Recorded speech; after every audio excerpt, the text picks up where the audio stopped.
Okay, be ready. Start.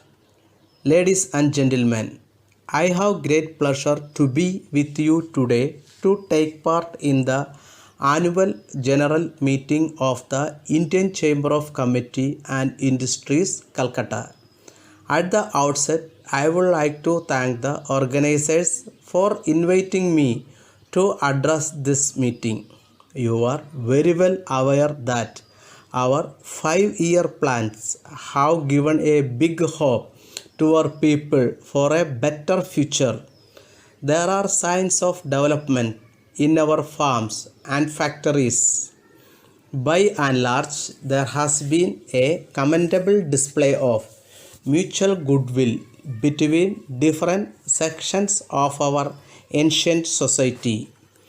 I am aware that we are passing through a rather difficult period at the present moment, particularly in regard to economic condition in our country. Unfortunately, agricultural production during the last few years did not show as great an increase as was expected at one time. As a result, there is shortage in food items and increase in their prices. We had a very bitter lesson from our experience during the last 1 year. First and foremost, efforts to increase agricultural production on a long-term basis deserve the highest priority. I wish to point out in this connection that our food production increased at the rate of 4% per annum during the last two plan period. A significant feature was that in some parts of the country an increase of more than 5% was achieved, while in some other parts there was only an increase of about 1%.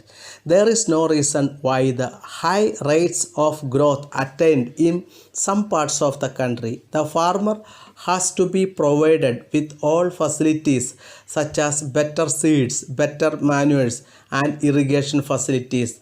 The government is trying to do its best in this regard. However, the agricultural departments in the states have to be much more active.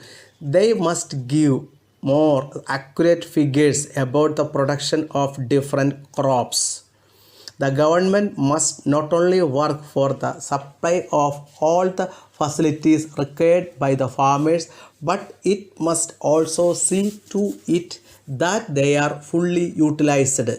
There must be a common and consistent link between these departments and the farmers so that one helps and supports the other.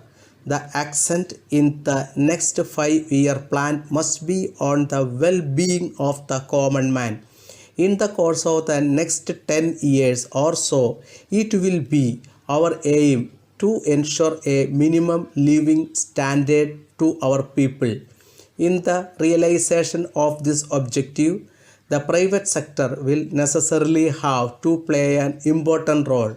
With this in view, the investment envisaged in the private sector as a whole be more than 40% of the total investment in the next 5-year plan.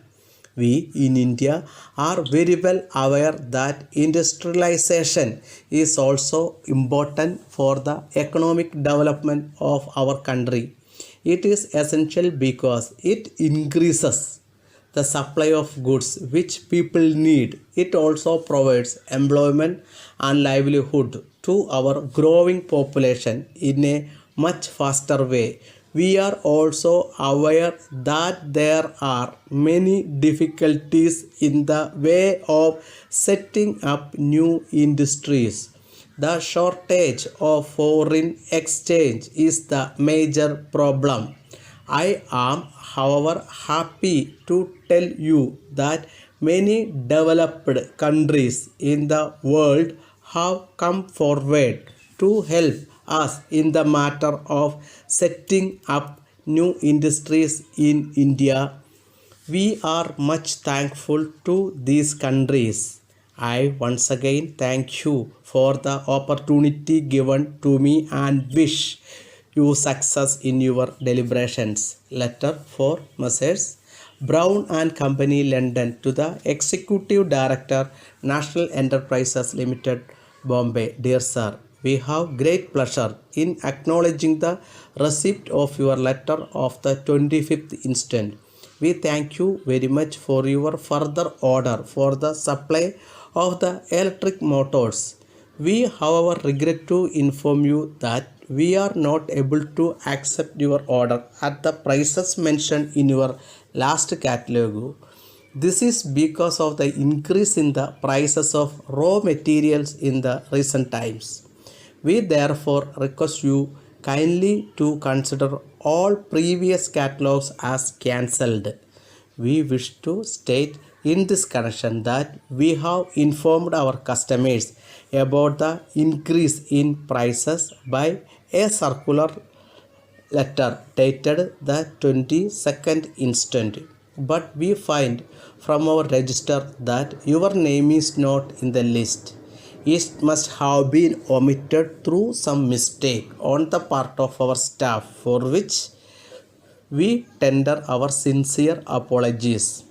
We now enclose a copy of our raw new catalog from which you will be able to see the correct price of the electric motors which you may require.